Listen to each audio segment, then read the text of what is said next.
From Japan Airlines Akira Mitsumasu, first some supporters to thank, and thank you for listening. This episode is supported by CCW Digital, leaders responsible for operations, information technology, contact centers, customer care, service, and support are invited to register for a free CCW Digital membership. Membership includes networking with 100,000 plus qualified industry professionals, quarterly executive research reports, product matchmaking, and more. Go to ccwdigital.com to join the community. This episode is also supported by the CCW Conference and Expo. The event will empower you to test, learn, and try the next big thing in customer experience optimization. Are you interested in mining data across touch points for personalized and predictive data? Are you trying to integrate your systems to get a more complete view of the customer? Are you figuring out what innovations to invest in? Chatbots, virtual assistants, AI, VR, biometrics, to name a few? Go to callcenterweek.com to register. VP of Marketing and Strategy, Asia and Oceania for Japan Airlines, Akira Mitsumasu joins us from Customer Experience Management Asia in Singapore, where he shares that as a kid, he knew that he wanted to exhibit the traits he respected in his father: integrity, honesty, and sincerity, among others. 28 years on at Japan Airlines, at the moment, while the organization has increased marketing, or what Akira calls promising, he's equally focused on delivering, which is why he's dedicated to customer experience. On what works, the company places a heavy emphasis on attention to small details. The focus is not just on first and business class, but on economy, also having a comfortable and enjoyable journey. And overall, in Akira's words, their secret is delivering truly authentic Japanese-style service, or omotenashi. Welcome to CCW Digital on B2B IQ. I'm your host, Seth Adler. Download episodes on ccwdigital.com or through our app in iTunes, within the iTunes podcast app, in Google Play, or wherever you currently get your podcasts. Akira Mitsumasu. When we first communicated with each other on email, yes, I couldn't help but think of Akira Kurosawa. And I asked you, what do people normally ask you about that? And you said yes. That's the response I get very often. That the first name that the name Akira elicits in many people's mind. This is the film director Kurosawa Akira. And I get the comment very often. Interesting. And it's in this sense, I'm very also happy to know that the name still lives on. Mm-hmm. Well, he was a master of cinema. As I mentioned, many of the tropes that he used are repeated. Yes. In Seven Samurai, when they all come over the hill. Yeah. That's essentially the first time that you see that, and now you see that in almost every film. In all films, right? Yeah. That's very true. Yeah.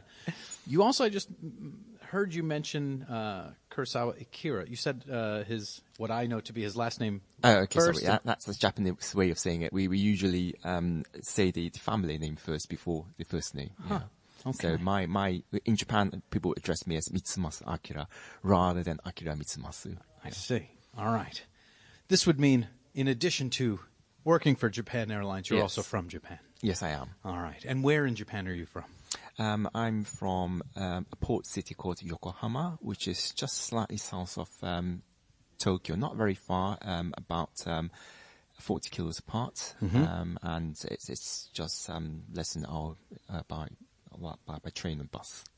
I visited Japan. I flew into Tokyo, and then I took a train up to Kesanuma, where my sister was teaching English. Oh, really? Yes. So she taught English there for a year. Wow. And I was able to visit her.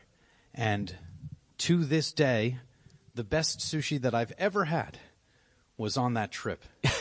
Because the owner of the sushi shop, literally brought the fish from the port in a cooler into and then just started cutting it up right there, right in front of us. Yes, that's actually the traditional sushi that they would actually go to the market very early in the morning, go and pick what they think is the best and freshest part of sushi, and then think of what they would serve their customers that day. So that's very traditional. Oh, yeah. And it was surprising to me. My sister said, we're going to eat sushi for breakfast.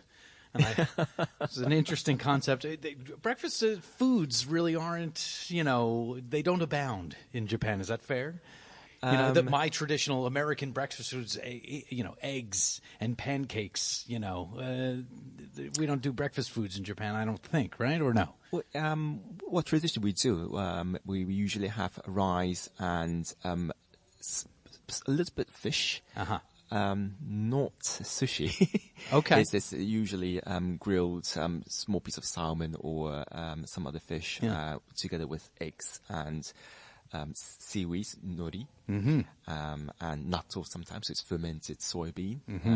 Usually something very simple. Yeah, and healthy. And real food. Yes. And this is what we eat. I love it, right? Okay. When you were a kid, what was important to you?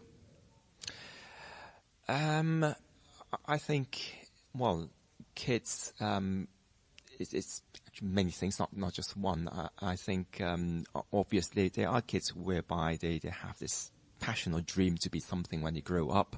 I think I changed a couple of times, so it wasn't like I want to be a firefighter or I want to be a cop, that kind of thing. It's more like I think I saw my father as a sort of a role model that I want to be something close to something like my father. What did he do? He runs his own business, but it's not his business that I was really interested in. I think I just love him as a person, his character. So I want to really develop myself to be someone as good as he was. What traits did you see that you wanted to engender yourself? It's qualities in terms of integrity, honesty, hardworking, sincerity. I would say a lot of good qualities you find in men. Yeah. Excellent. All right, so I'm starting to learn who you are, and I'm starting to feel these things coming from you. Let's make sure that we attack what you are doing at JAL as we speak. Right? What's on your desk? Currently, yes, because we have been in the past really a very Japan-centric company, even though we have flown international for over 60 years. In fact, over the past couple of weeks, we have been having a lot of ceremonies celebrating our 50th anniversary or 60th anniversary in some of our regions, destinations in Asia. So I think what's important really is to really shift from being very Japan-centric to, in a true sense, be more international. Firstly, we have a shrinking and aging population, so the market in Japan alone will not be sufficient for us to grow. So we have to go out and be more active in really presenting ourselves and making ourselves known in foreign markets and have people select us amongst many options they have today. So marketing is on top of my agenda, and in order to good marketing, marketing is just a bit like promising. So the delivery part is equally important, which is why I also place heavy emphasis on customer experience. Okay. And in delivering customer experience, I guess, what do you have already that maybe some others don't? What's important to Japan Airlines, and, what do you do particularly well? Yes, I think for us as an airline, and being Japanese, we quite place heavy emphasis on really attention to small details. So when it comes to really creating the product, the hardware, for example, the business class seats or first class seats, economy class seats, we, by the way, have the best economy class seat. We've been awarded by Skytrax for many years. And we have, even today, the widest seat pitch and width, because we realize that the most number of passengers travel on any given flight, it's economy class. So we want to make sure that it's not just the business class or first class, but actually the economy class passengers too have an enjoyable and comfortable journey. That's one part. But however, having said that, the hardware part is easiest to imitate, because as long as you have enough money to invest in or reinvest in upgrading your products, you can do so right away. Sure. The harder part to imitate really will be the soft side, the human side, which is where we place a heavy emphasis on the way we deliver our service, the way we train our cabin crew and our ground staff to actually deliver truly authentic Japanese-style service.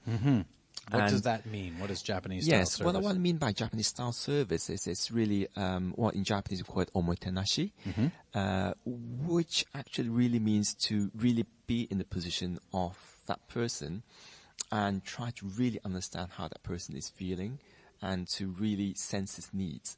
So a typical example would be if you see a customer searching his pocket and having a form in front of him, you know that, oh, this person is actually looking for a pen. So even before that person asks for a pen, we would bring a pen to that passenger. Or if you see someone sitting feeling a little bit uncomfortable and tries to sort of rubbing his arms around, you know that the person needs a blanket. So a lot of these sort of really feeling for that person, having empathy, obviously working in international and facing customers from various different cultural backgrounds. You also need to have a high level of cultural as well as emotional intelligence in order to truly understand what those needs are. So the softer side, I understand. You mentioned the hardware side being easy. However, at least as far as American airlines are concerned, the focus is certainly not on economy class. And they continue to shrink seats and really almost ignore, that area of the plane. And they certainly don't offer Japan-style service, right? Or Japanese-style service. I wonder why they don't and why you do. Obviously, it costs money to do it the way that you're doing it. What value are you seeing, and why maybe aren't others doing that too? I think all airlines have their own positioning as to where they want to be in the market. Do we really want to aim to be the sort of premium food sort of service carrier, or are they more satisfied or happy with being sort of average kind that you don't have people over-expect what you get, but they know what to expect from getting on that airline. So managing expectation and where you want to position yourself, they come hand in hand. So it depends very much on how you want to position your airline to begin with. And obviously that has to do with a lot of your business objectives. If you look at the economics of flying any aircraft, obviously the more seat you pack into one aircraft, it's easier to break even because then you can the cost per seat comes down quite dramatically. Of course. So if you think of pure in terms of economic sense, in terms of generating revenue, in terms of making money, then yes, that's one way to go forward. But we have a different sense. We still believe in servicing customer first because we think that in the long run it would come back to generate more revenue for us. So you're right that currently it's actually really driving costs up. Our unit cost per seat is much higher, but the market does not always accept that high price. So very often we have to force ourselves to be competitive by bringing down prices to match what's in the market. So that's a challenge we have, but still we believe that in the long run, when people believe that it's a brand that always promises a certain level of comfort, of premium service, of good both hardware and software on the soft side, then it's something that would generate loyalty and create a brand whereby people would recognize. Yeah, once you deliver on that. Yes. Consistently. And I had the opportunity to, during one of the legs of my journey here to Singapore, we're at Customer Experience Management Asia, and on my way to Singapore, I had a leg from Tokyo to Singapore, where I was on Japan Airlines, and I fly a lot, and I was struck by the fact that there was a flight attendant at my side essentially when I needed that person, before I almost knew that I needed that person. I experienced what you're talking about, and it is true. Okay, I'm happy to know that. How do you train folks to do that? How is that possible? How can they know that? How can they have that much empathy? Three things I could mention. One, I think it's more cultural. If you are born and brought up in Japan, it's in your daily life that you are all the time very conscious of the people around you. So when you open the door, you close the door, you make sure that you don't slam on someone.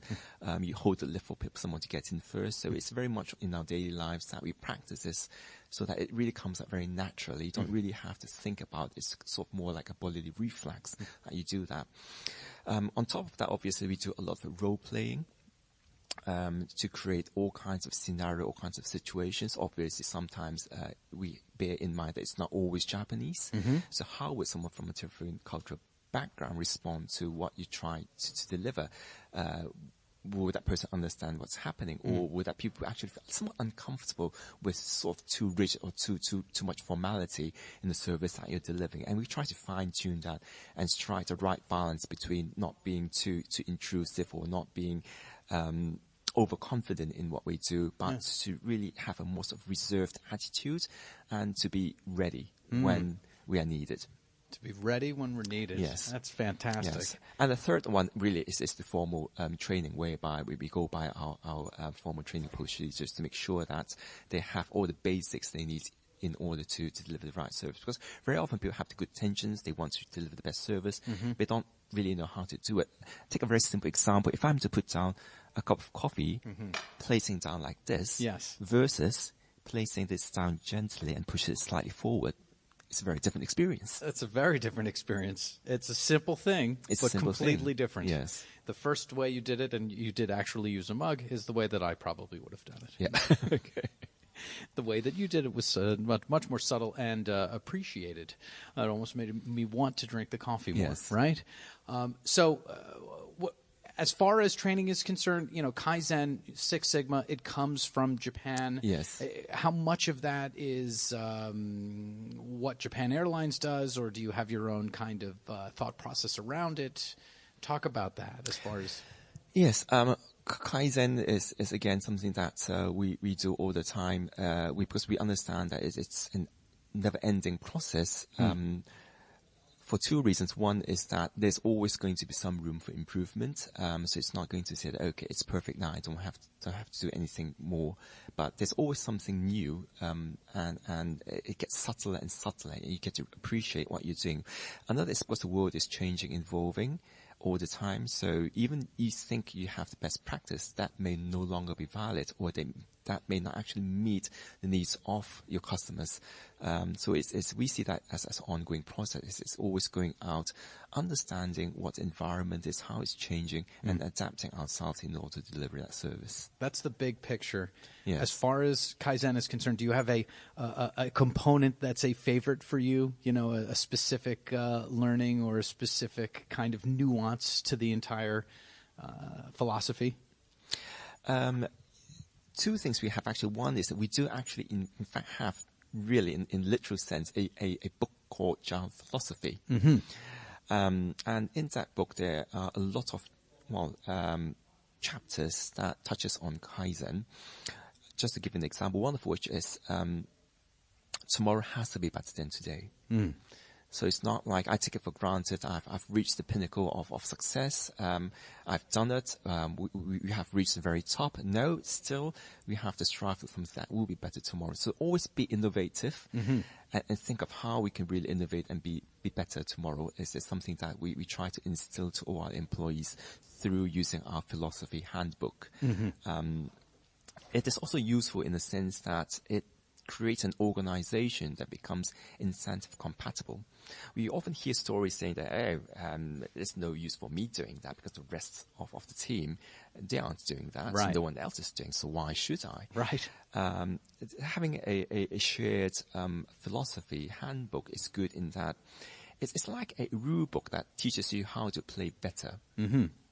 If you know that everyone else is going to play the game according to this book, then you lose out by not actually playing along the same rules. So it actually helps you to improve yourself. Right. So that's how we see it, and that's how it has actually, over the past couple of years, worked to help us build an organization that's very incentive compatible. Yeah. How long have you been at Japan Airlines personally? I've been with the company for, 28 years now. Oh, my goodness. Yes. Really? Yes. Oh, my goodness. 28 years. So, all of these things that you're speaking about, have they always been there in some way? And if so, how have, if tomorrow is always better than today, how have they changed?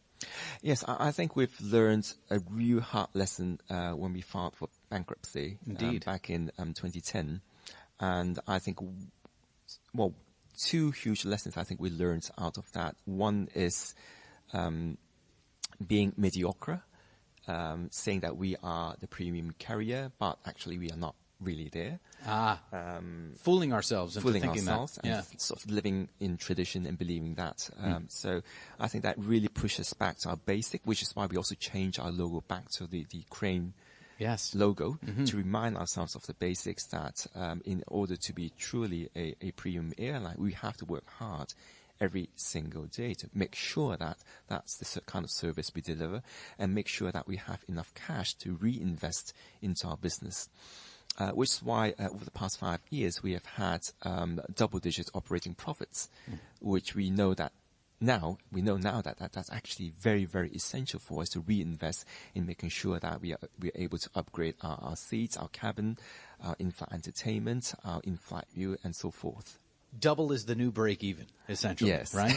What is the crane? What's the symbolism of that? If you could share that a little bit more. What besides it being the traditional logo, is there further meaning? Yes, it's a very Japanese symbol that symbolizes obviously the elegance of the crane as a very beautiful creature, but also it's very traditional. It's very old. It also symbolizes longevity. So it's this black company as an ongoing concern that we continue to serve our customers, and also being very Japanese at the same time. Right. Which is important. Yes. Yeah. So 28 years, did you have any other jobs along the way, or was this the one out of university, I wonder? Yeah, it's again very typical of Japanese, especially my generation, whereby we leave university and join a company. But having said that, I think our idea of company is slightly different. We don't really see it as a company. We see it more like as a community. When you join a certain organization, especially something like Japan Airlines, which is a very traditional company, we feel it's more like joining a community. And the CEO is more like a chief of a tribe, taking over the welfare of all community members. So there's really no reason for you to leave. And this is very good in the sense that then you can really focus on investing all your time and all your energy into contributing into the organization, because it's your own community. Right. You want to make a better community, so you work hard to make that happen. So that's the kind of mindset, especially people in my generation, we have. And our attitude towards our company. If you don't have to worry about leaving, I can just spend all my time worrying about the company type of thing, which is the community, which is me. Yes, absolutely. How, if I'm listening and that sounds like an interesting concept and I'm a CEO, how might I do that for my organization? And, maybe I'm not Japanese, right? So it sounds like it's easier if you're coming from that culture. How can we do that at an American company that is focused on reporting to the street and ensuring that profits are as optimized as possible? I think it comes back to the history. I'm not saying that which one is correct or which one is less efficient. It's just really historically, what are companies for? Why do we need a firm? And I think historically Japanese comes from the mindset it's essentially a community whereby the chief stakeholders are the employees, because it's a community. Whereas in many Western firms, the idea really comes from the ownership and the stakeholder versus I would say the ownership, the shareholders and management who runs the company. They are different, and it's this principal agent theory whereby the agent works to the benefit of the principal, and therefore it's more the incentives are more driven towards satisfying shareholders. So it's a totally different mindset. It's not necessarily the employees first. It's interesting that even after the bankruptcy, we were bold enough to actually state very clearly in a corporate philosophy that this company exists primarily for the both the materialistic and also the spiritual well-being of our employees, so that we are able to create or to deliver the best ever service to our customers, and that as a result would contribute to the betterment of the society. Yeah. Yeah, so it works really on a very bottom-up basis. So in that sense, CEO is here, our president is here really to make sure and to support all employees. And it sounds like it's working. You've got the numbers to back it up, the numbers to prove it, right? Yes, we do. Yeah. So, and I'm seeing that you take absolute pride in that. Well, I think we still try to be very humble, Sure. and always have an open mind to learn from best practices. Yeah. And well, I think one of the very good thing of being here in Singapore, actually, really, is to see how other companies are facing very similar challenges, what their approaches are, and whether we can learn from them. So I'm always open to learning new things. Indeed, and let me learn a new thing.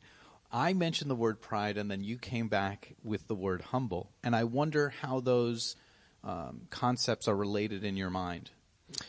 Yes, in my mind, I think pride is good in the sense that it gives you confidence. It gives you the motivation to actually continue to excel. But I think it needs to also come with a certain sense of humbleness, whereby you are always ready to leave your comfort zone. So, well, this is something more personal. That for myself, whenever I feel that I'm in my comfort zone, I move out. Yeah. Interesting. And is that to go back to the beginning, something that your father would have done, right, in work? Absolutely, yes. I think I learned that from my father. Yeah. Is he still around? Unfortunately not. Okay. He passed away 6 years ago. Okay. Yeah. My mom passed away about 10 years ago. Yeah. But, we have to continue on. That's what we've got to do, right? Yes, we do. Yeah. But it sounds like you came through on your initial inclination, which was to be as similar to him as possible. Yes, that's true. So congratulations on that. Thank you very much. I've got 3 final questions for you. I'll tell you what they are, and then I'll ask you them in order. What has most surprised you at work? And this would be your 28 years at Japan Airlines. What has most surprised you in life? And on the soundtrack of your life, one track, one song that's got to be on there. But first things first, you have this very unique experience, at least today, these days, being at one organization for as long as you have. What's most surprised you at work? I think what's most surprised me at work, what has surprised me for a long time and still continues to surprise me is, I think, the work ethic inside the company, how hardworking people are. And it's just, well, not to say that they're all workaholic, but it's just that they manage to take it really very seriously and manage to really map their work objectives to their own objectives in life, so that they know that what I'm doing is good for not just my work, but for my own personal development. But this is, of course, a commandment in the mission, right? Yes. Yeah. What's most surprised you in life? Well, a couple of years back, I might shy away from saying this, but I think, my marriage has been the best thing that has happened to me, and I'm still daily amazed and happy that, yes, I have a wife that I love. And so we thank her as well, yes. Right? On behalf of everyone here. Thank you. Yeah. So on the soundtrack of your life, one track, one song that's got to be on there.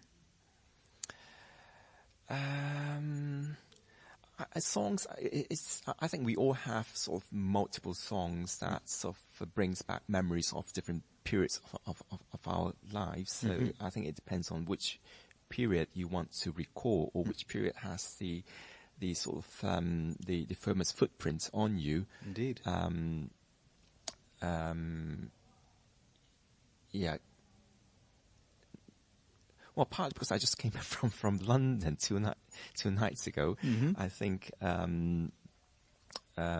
yes, a hymn called Jerusalem.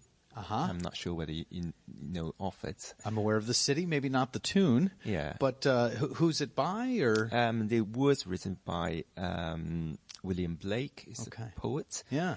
It's a lovely song. You can check it out on YouTube. I'm going to have to, absolutely. Yeah. I just need to unabashedly ask you, you're the right age to be a Cheap Trick fan, and we know in the U.S. that Cheap Trick was huge in Japan. Do you know what I'm talking about? Honestly, not very clearly. Maybe they weren't so big in Japan after all, right? Well, partly because I haven't been in Japan for the past 3 years. So you're based, where are you based now? I've been in Singapore for, 3 years now. Okay. Yeah. So anything happened in Japan over the past 3 years, I might not be altogether that aware. I gotcha. And how do you like Singapore versus living in Japan, the homeland, right? Singapore is a wonderful city. It's very livable, as everyone would agree. And what I like best about Singapore is it's very compact, and you have this culture whereby people are very open to networking and exchanging ideas, which is why we have so many events throughout the year. And it's also the case whereby you could just ring someone up and say, can we have coffee in the afternoon? And most likely the person would say yes, and you'll be able to compare notes, exchange ideas, and learn something new. Yeah. I think that's what I like about Singapore very much. The only thing that I still haven't quite got used to is the weather. It's either hot or hotter. So sometimes I do miss the cold climate. Right, yeah. So. Yes, it does get, oh my goodness, so cold in Japan. In the north of Japan, I feel like I was never colder because there's no heat in the house. In the house, right. That she was living. Oh my God, I've never been that cold, I don't think. Akira, thank you so much for your time. You're most welcome. Thank you very much. And there you have Akira Mitsumasu. Omotenashi means to really be in the position of that person and understand what that person is feeling and anticipate his needs. Very much appreciated sitting down with Akira. He has a kind soul, so appreciate his time, appreciate yours. Stay tuned.